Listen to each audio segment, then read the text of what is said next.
So just so you all know, if you ever want to try this through Zoom, you can also live stream if you do a Q&A with some of your clients, or if you want to host some sort of webinar and you don't want to have everybody pre-register, you also want to be able to make it happen live.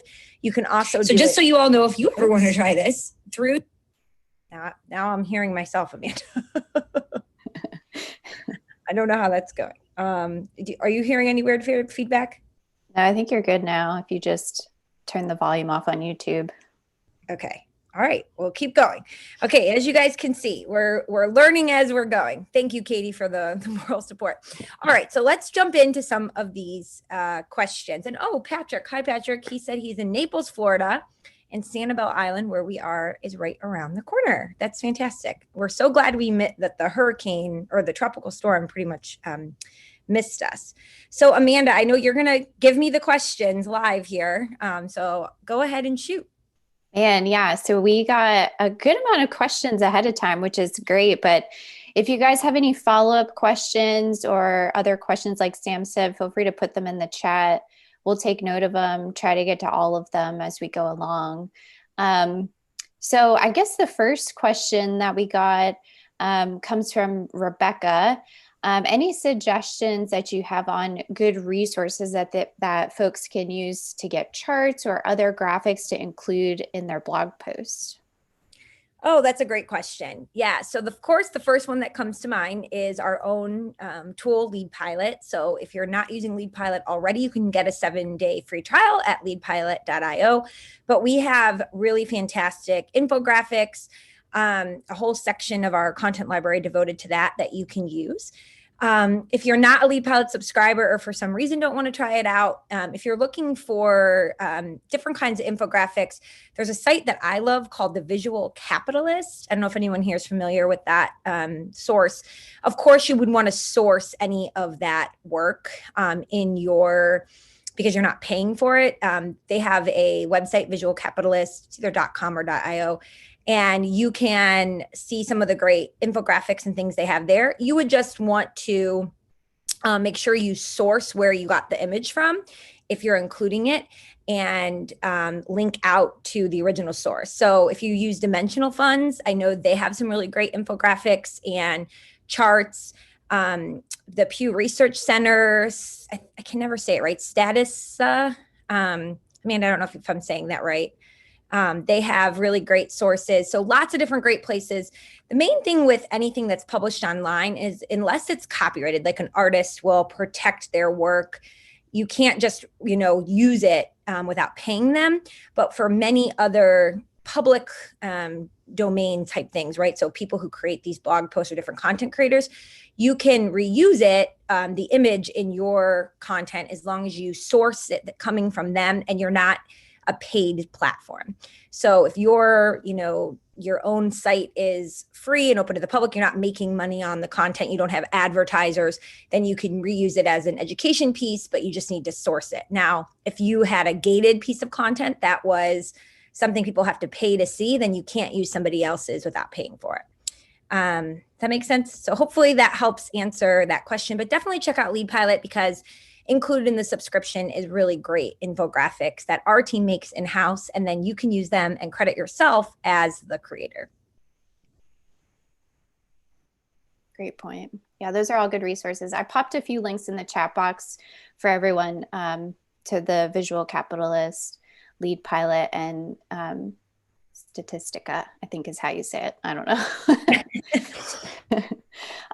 Well, we've actually gotten a couple questions about advertising, online ads, Facebook ads, just social media ads in general. So a lot of people, Christina, and I know Ted just, or not Ted, I'm sorry, Justin just popped in the chat box a question about, pros and cons of advertising on LinkedIn over Facebook.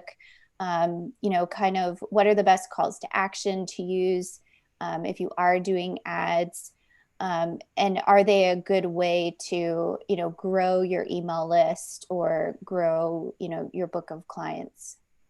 Yeah, great question. I've had so many people reach out to me saying they've tried ads on Facebook or LinkedIn or Instagram, and they'll say, I get pretty good views, but nobody actually gives up their email or completes the call to action. We have found that for a lot of service-based businesses, right? So attorneys, real estate, or I should say realtors, financial services, that is the case, that the ads are great for building awareness, but they're not great necessarily for getting someone to book a meeting on your calendar. And it's just because it's very different than, lots of people sell clothing on Facebook through Facebook ads and retargeting, but you're not selling something that costs $20. You're getting somebody to engage in a long-term relationship with you. So it's a different model. So if you're building awareness, that's good in and of itself, but there are some things that you can do to make Facebook or LinkedIn or whatever platform ads work for you. Before I give those specific ideas, I would say that remember that in terms of which platform, Facebook has the best options for targeting, retargeting, lookalike audiences. You can get really granular. And they support a lot of different formats. So even ourselves here, Amanda and I can feel all of your pain because we've tried creating ads for LinkedIn that are video ads, for instance, and every time we'd submit it, they'd come back and say, you don't meet our specifications. So it can be difficult with LinkedIn because their ad specifications are more strict. And Facebook does have better options for getting really granular with your audience. But if your target audience is on LinkedIn, then it's worthwhile, to target there. The other platform you might want to consider is YouTube. So YouTube, we have found for cents on the dollar, if you're creating video, is a great way to get more of your videos bumped up in the feed and more views for just, like I said, pennies on the dollar. So we love YouTube ads for that. Again, I'm not as big of a proponent for like banner ads on other people's YouTube videos, but more having your own videos be promoted on YouTube. Okay, so back to what you can do. Rather than trying to get someone to just visit your website or book a time on your calendar, if you have something really succinct that someone can get from your ad, very specific and very targeted to a niche, those are usually going to perform the best. So if you have a webinar that's coming up, that's an event that people can sign up for and register for free, that would be a good thing to promote with a Facebook ad. If you have some sort of like checklist or freemium that you're going to give away, that would also be a good thing to, use an ad for. Now, I will say the way that the algorithms work, having just one piece of collateral, one asset, so like whatever your graphic is going to be, or the copy of how you're going to introduce it is not enough. So when we create ads, for instance, we'll have 20 different variations of an ad, and we'll try out, this image with this copy versus this picture with this copy, and different calls to action. And we put just a few cents behind each one. And then we start to see trends of which one's pulling ahead. Then we'll back out the other ones we were running and put more money behind the winner. So it's really hard to know what's going to perform best. And oftentimes we're wrong. So Amanda and I will like to guess, like, this is the one we think is going to win this time. And then we're wrong. So it's really just dependent on your audience, also the algorithm, and also the specifications of what's going to work well in the feed. So keep that in mind. If you are trying to create your own ads in-house, that can be really difficult to have 20 different variations. So if you really are trying to get more strategic with like a Facebook ad strategy, and coming up with all this different creative, that would be something I would try outsourcing to a firm and hiring them to manage for you, at least to get you started, so that, again, they can create all the different collateral pieces that you would need to get it going. Yeah, good point. I think too, I guess while we're on the topic of ads, Sam, I think Patrick had a question about his student loan planner ad that he was running and some discriminatory, like they wouldn't pass it for discriminatory reasons. Oh yeah, and I see him in the chat. Hi, Patrick. Yes, so his question was about, I saw it come in through the email ahead of time. He had an 8-page student loan planning guide that he was trying to run an ad to promote on Facebook. And then Facebook came back and said that they needed to mark the ad as an ad for credit. So a little bit background and I'm just going to read here right from the Facebook Help Center because I think it will be easier. I looked this up in advance. So what Facebook says is that if you let me just find where I had it. Here we go. If you are running an ad that is in the loan or credit card company classification, then they make you label it as an ad for credit, that it's an ad that's promoting credit cards or something to do with a consumer's credit. So even though Patrick, your ad does not meet that, when they run it through their algorithm for the approval process, because you have student loan, the Facebook algorithm, at least in my interpretation of what I think is happening, is that they're saying that what you're promoting is something that will impact people's credit. And so that's why they want you to put that ad for credit label on it. We can put a link to this article that I found. I'll just drop it in the, or Amanda, I think I'd send it to you actually. We can drop that into the chat so you can take a look at it, but you would need to dig in a little bit more. But I think that's why that they're asking you to label it as an ad for credit. So again, just a little bit of background for all of you listening in today. Both Google and Facebook and a lot of these big tech giants have really been cracking down in the last couple of years on content related to financial literacy. So they call it Your Money, Your Life. So YMYL.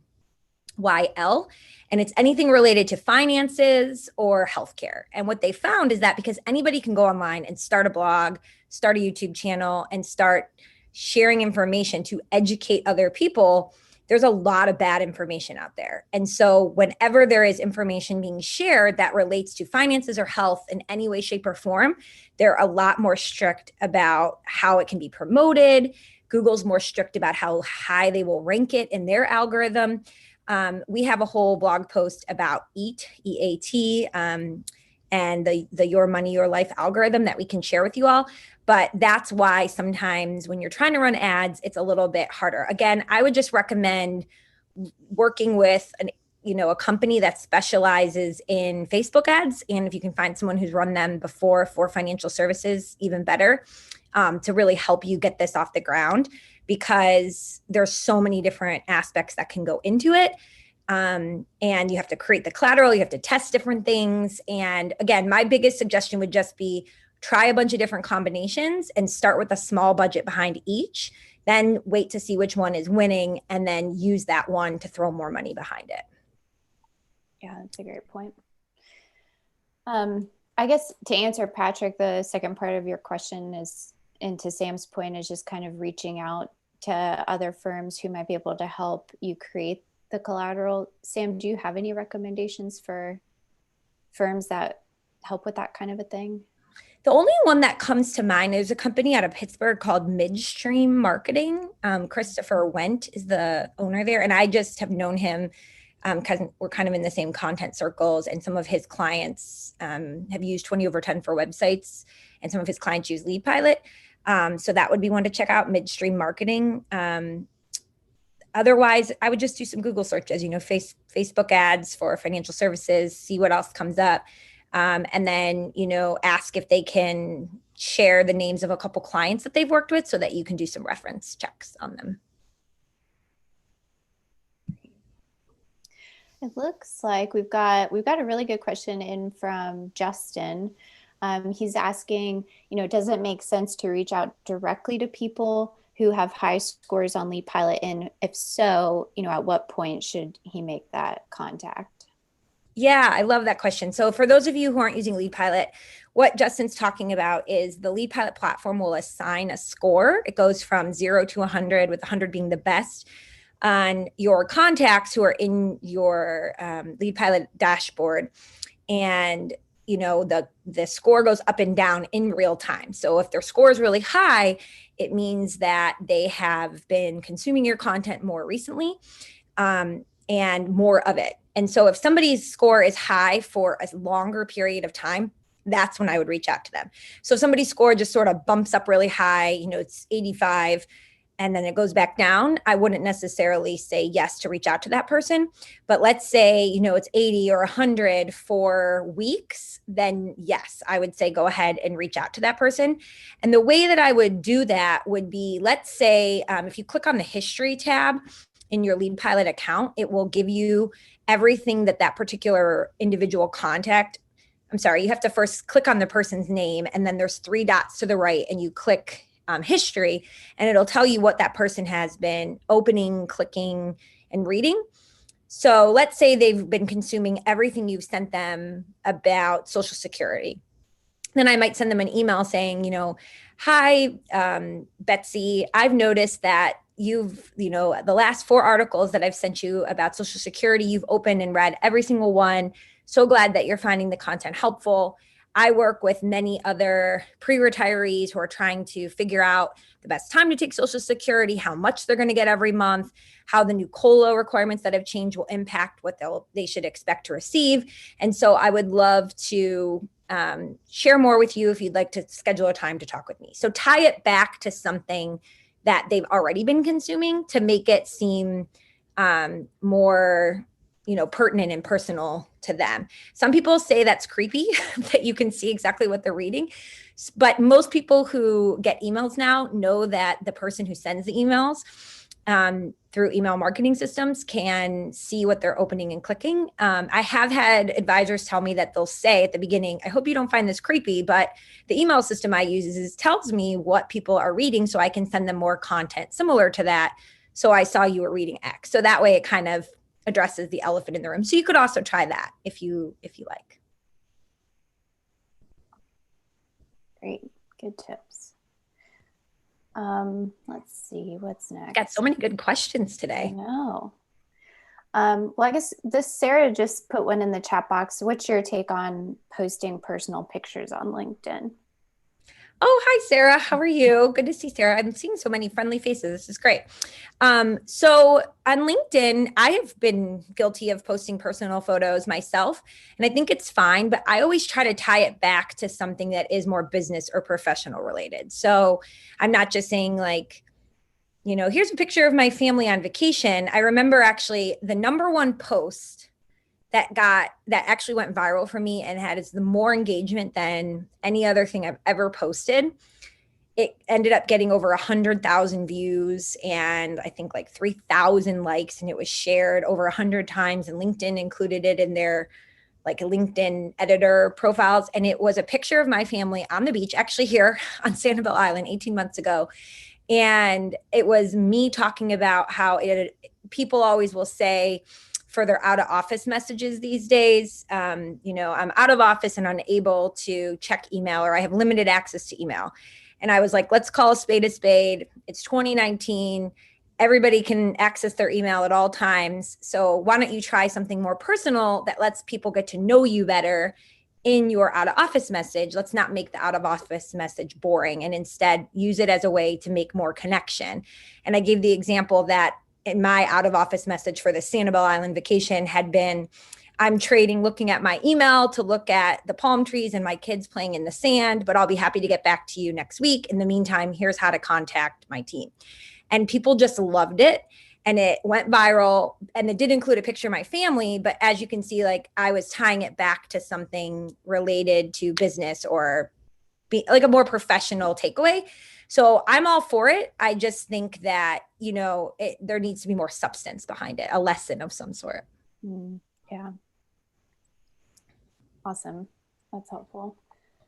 Let's see. We've got a couple questions about video actually that came in ahead of time. So I know that video is huge now, and it's going to be even bigger going into the new year. So, when we talk about creating video for your firm, what do you suggest for hosting the videos? Do you suggest YouTube, Vimeo, or elsewhere?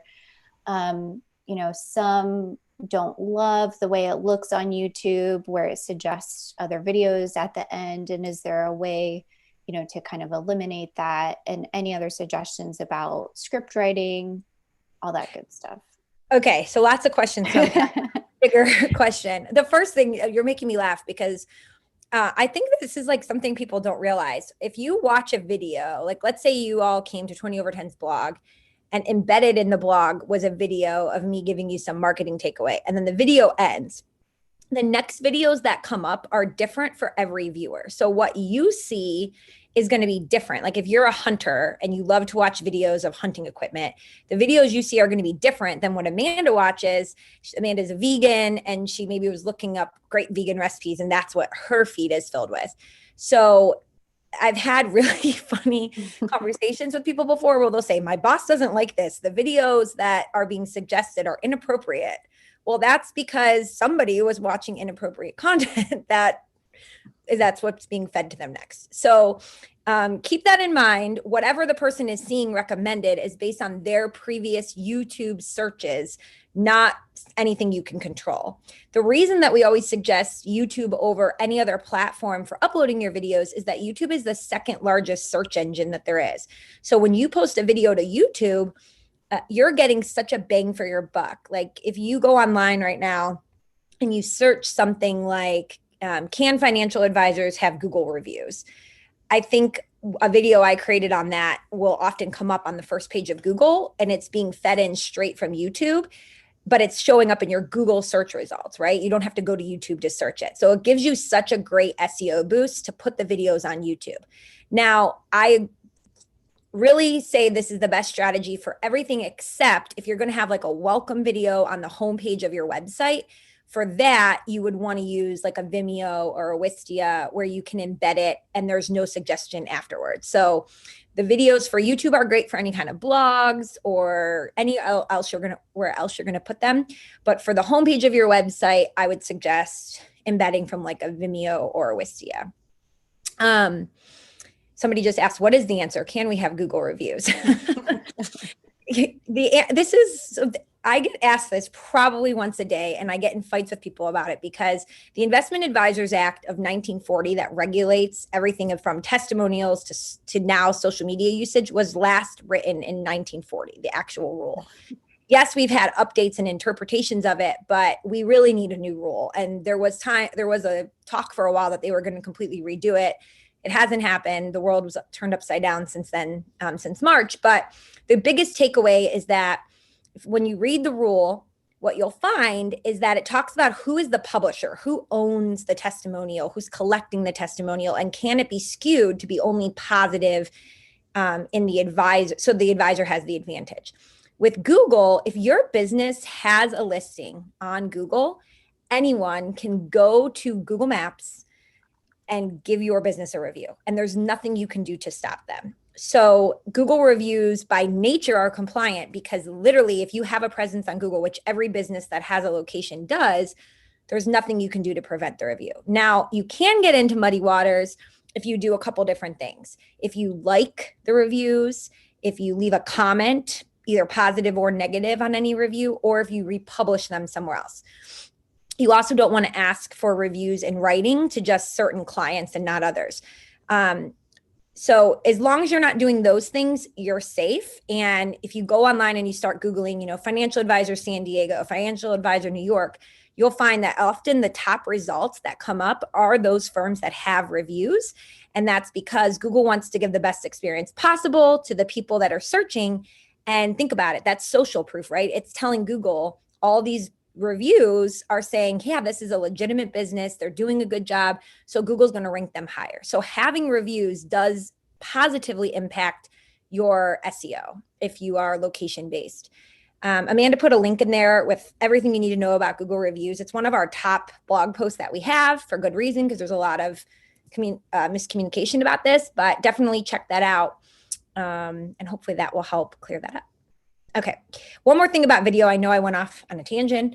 If you are, struggling to get started with video, we have some great resources for you. The first one is how to just use your own smartphone to get started recording video. That's what I use for all the videos on our own YouTube channel. And it's really easy to do as long as you have some good lighting that you can stare into. You have a good up-to-date smartphone. If you're looking for scripts, so a lot of you need to get the script approved by compliance ahead of time. So you need to know what you're going to say in general. LeadPilot's a great place for this because all of our articles are written where they break it down into like 3 to 5 main points. So let's say there's something like, what to do in case of an emergency if you live in California and you're worried about wildfires and you want to create a video about that. You go to Lead Pilot, you grab the article, and you can make it more pertinent to just your audience, but you can download that whole article ahead of time, send it to compliance, have them approve it, then record your video. And now you already have the whole thing written out. You can just follow the main talking points and then embed the video once you're done. So it makes it really easy for video recording. In terms of editing after the fact, there's so many different places that you can go to have someone help you with editing. Fiverr and Upwork are the two places that I often will recommend, but you can also do what we did. So here at 20 over 10, we actually have a video editorial assistant that we found through a local university, and we pay by the hour a rate, and she works with me directly to help edit our videos. But there's so many students that are looking for real portfolio work. You do need to pay them a real wage. You can't just say, hey, it's an internship. But you can pay them, and it's great because often, they'll be willing to maybe go back and forth with you a little bit more. You just want to set up expectations ahead of time. What's the turnaround time going to be? What kind of editing are they going to do? And they should know where to go to get images and sound effects and all that good stuff that you would need to edit it.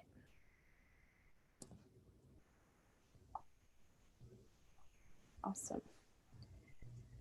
What else? I guess while we're on the topic, well, we were talking about Google reviews. We had a question come in about Google My Business. Okay. So if you don't have an address, don't have a location really, maybe you work out of your home, what is the best way to handle Google and Google My Business? So I'm going to turn this one back to you, Amanda, because you handle this for all of our clients. So if somebody needs help with SEO or Google My Business, we do have an SEO package. And if you purchase that package, Amanda's team actually does the implementation for you. So what's your answer, Amanda? Yeah, we do get that question a lot. It comes up a good amount of times. So Google My Business actually allows you to mask your home address. So say you are operating out of your home office, obviously you don't want to make your home address public to everyone's, and you can actually set up service areas now within Google. So what we recommend doing is, you're going to have to put in your home address in order to get that postcard in the mail, which is the only way Google can actually verify that you are a business. So you'll get the postcard in the mail, you'll enter that verification code, and then you can set up service areas. Technically, Google lets you add, I think, up to 20 service areas, but I would not recommend going that far. I typically recommend sticking to like 5 or 6 and keeping it within like your local geographic area. So don't, if you're in New York, don't put California on the list, kind of keep it close to where you are geographically. So that's what I would recommend. And I can pop in the chat box too. We have a checklist for Google My Business that has a great screenshot of like where you can add those service areas within your profile. Oh, great. I actually am just going to share my screen really quickly here with everybody and show you when we talk about Google My Business, what we're talking about. So Amanda, can you see that? Yep. So if you Google a company, and you'll see like right now, I just used our friend Chad from WealthKeel. Right here on the right-hand side, what you see, this is the Google My Business listing. So it's going to be photos. It's going to be a map, any of the reviews that come up, a little description. So his is financial planner in Philadelphia, located in, if there's like a business or, business park, the hours of operation, when they're open, the phone number. You can even put your appointment, like calendar scheduler here. So if you want people to book directly on your calendar, it makes it really easy for clients. And then, of course, people can get directions, go to the website, all that good stuff. So when you're setting up and optimizing your Google My Business, there's a few things that you can do that really make a difference. I actually shared these with, I don't know if any of you know or follow Justin Castelli from RLS Wealth Advisors, but he told me that after he implemented these changes, I told him he had 2 people book meetings directly from his Google My Business within just 60 days. And they ended up both being really qualified prospects. So this really does make a difference. So the things you want to do when you go to optimize your Google My Business page, And I know Amanda is probably going to share that in our blog. You can also go to our blog and just search Google My Business and it will come up. But there's a few things that you want to do after you claim your listing that really make a difference. So you want to add at least 6 photos. And when we talk about what kind of photos should you add, I suggest pictures of your team, pictures of the outside of the building, pictures of the inside of the building. If you don't have an office, that's okay. You can make them, pictures of yourself standing outside somewhere else. You could have a picture of your dog that's always in the office. It could be pictures of your team at a charity event. It could be a coffee cup that has your logo on it. It honestly doesn't matter what it is. It's just that there's some sort of correlation between more pictures and higher rankings. The other thing you want to do is localize. So if you have 3 different locations, you really want to be as specific as you can to the one location and even use a local phone number. So again, Google's this is really specific for local search when someone's searching financial advisor near me or financial advisor Philadelphia. So the more local you can make it, the better. And then again, the more reviews you have, the more likely Google is to rank you higher over other people because it's social proof. It gives them a sense that it's a legit business that others have verified. And then Amanda talked about this before with service areas. If you are a virtual planner, you can have more than one, but we really suggest trying to make it pinpoint as many as possible. So let's say you're like, yeah, well, I have clients in Florida, clients in New York, and clients in California. Try to narrow in on maybe you have some, specifically in New York City, some specifically in Palm Springs, and some in San Diego. Hopefully that helps answer that question. Super helpful. All right, let's see, what else do we got? So we got a few questions into the chat, actually. So Justin's got a Facebook question. What is the best way to, engage with other people on Facebook aside from directly responding to comments?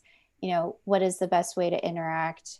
And are there other platforms that are easier to engage on, like Twitter, for example?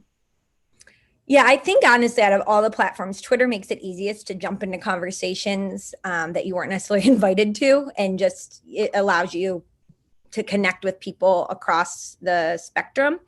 But I will say that Twitter is really not where you're going to get a lot of clients. Like most people, Twitter is where they're going to interact with journalists, with peers. I suggest doing that. It's a great way. You start commenting on everything, Jeff Benjamin from Investment News posts or Asia Martin from wealthmanagement.com. They're going to notice you and they might go to you as a source later.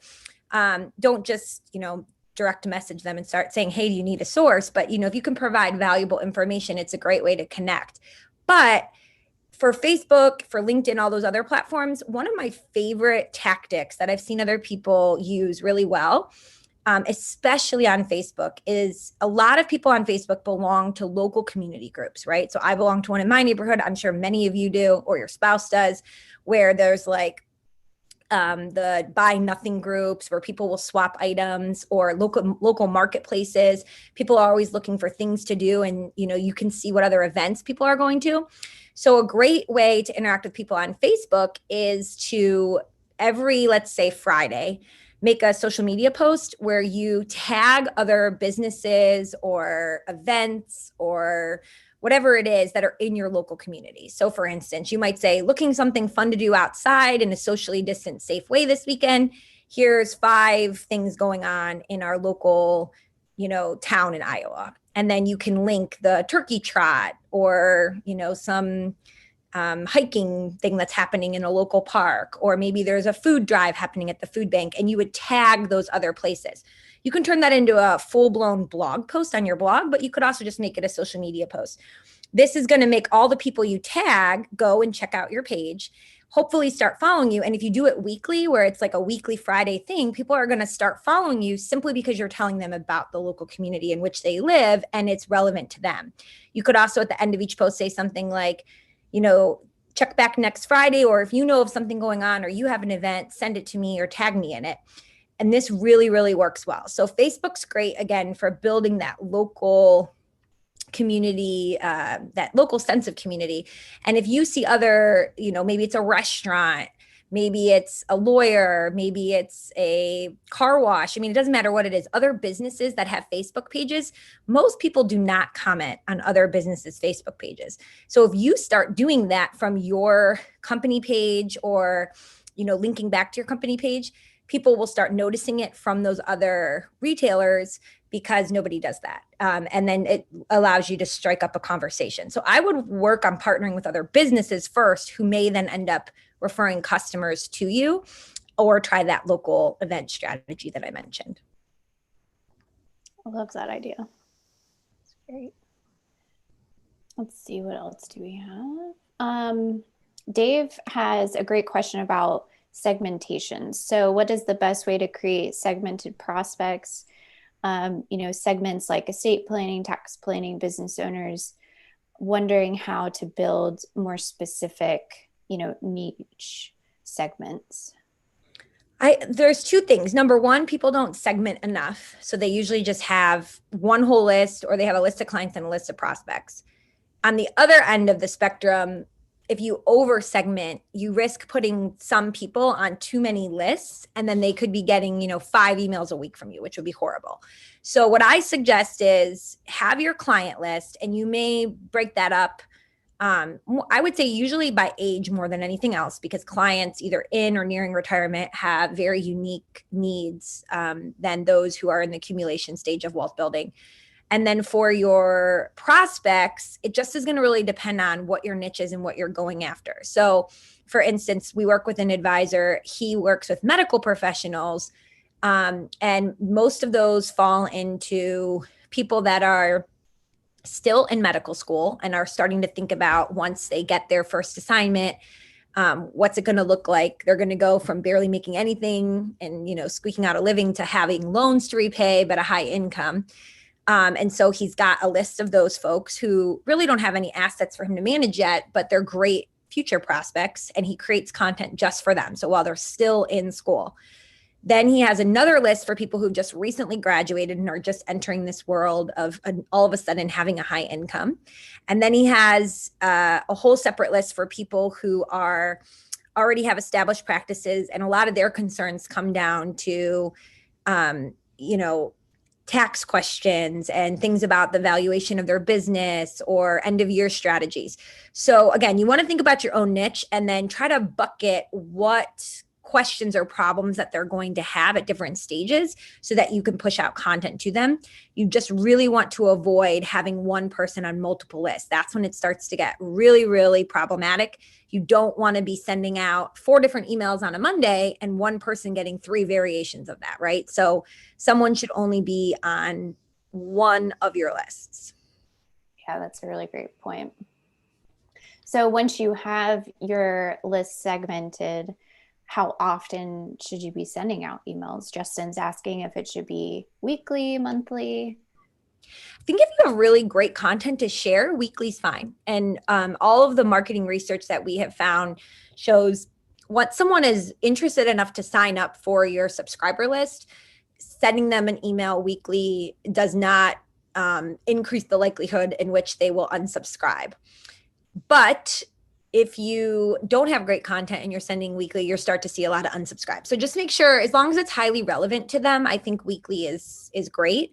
If you can't do weekly, then either bi-weekly or monthly is fine too. Just stick to a schedule. So for instance, at 20 over 10, the first Tuesday of every month, we send out a newsletter to all of our prospects and our clients.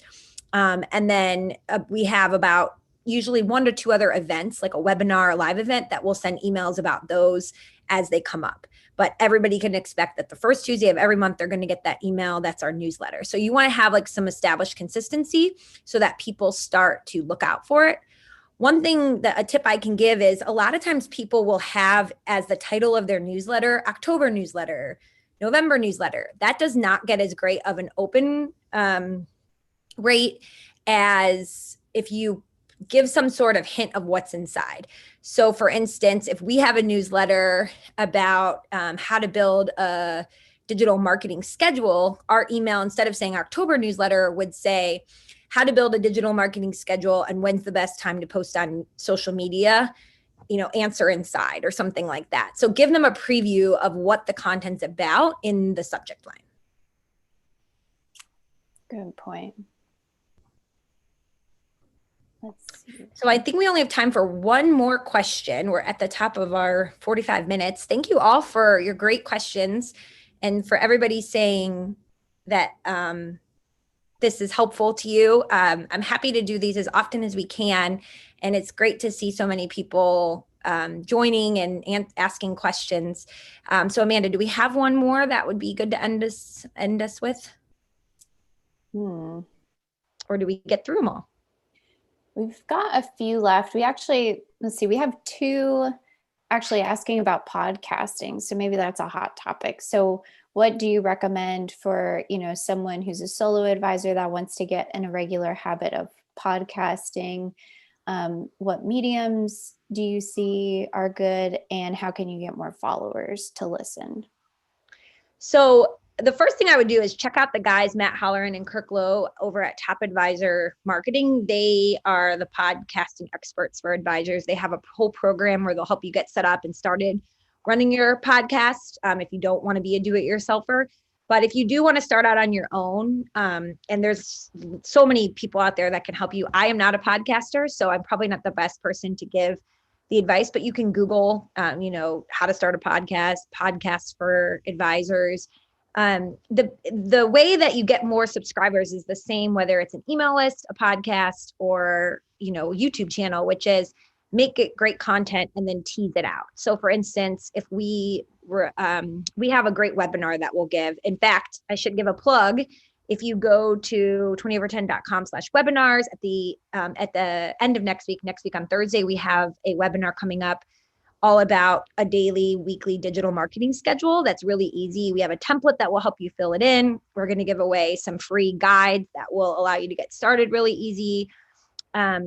But after the webinar is over, we'll take a quick clip of it, like a 1-minute clip of me or Amanda saying something that's really impactful and great. And we'll turn that into a quick clip and we'll post that to Twitter and to LinkedIn, or maybe email it out and say, did you miss this? Subscribe to our YouTube channel so you never miss something else again, right? And then we'll build up subscribers that way. So you just need to tease the content and then remind people to subscribe. And also at the beginning and end of every episode. So at the beginning of every YouTube video that I am talking, I'll give a great stat or a great helpful hint. And then I'll say, before we dive in anymore, if you think you are going to love this content or you love everything we put out, make sure you give us a thumbs up and subscribe so you never miss. You just have to keep reminding people. It's not on their radar to be subscribing. So just remind and tell them, and they'll be more likely to do it. It's like reminding your children in the morning that they need to brush their teeth before they can go to school. We all need those reminders. Absolutely. Well, I hope that was helpful for everybody. We're exactly at 1:45, so I'm going to let you go and stop having to listen to me talk anymore. I hope you're all doing well and gearing up for a fun holiday season. If you thought this was helpful, please let us know, and we'll be happy to do another one. But again, make sure you sign up for that webinar we have at the end of next week on Thursday, where we will be giving away a daily, weekly digital marketing schedule that you can all use. Thanks, everybody, for joining, and see you soon. Bye.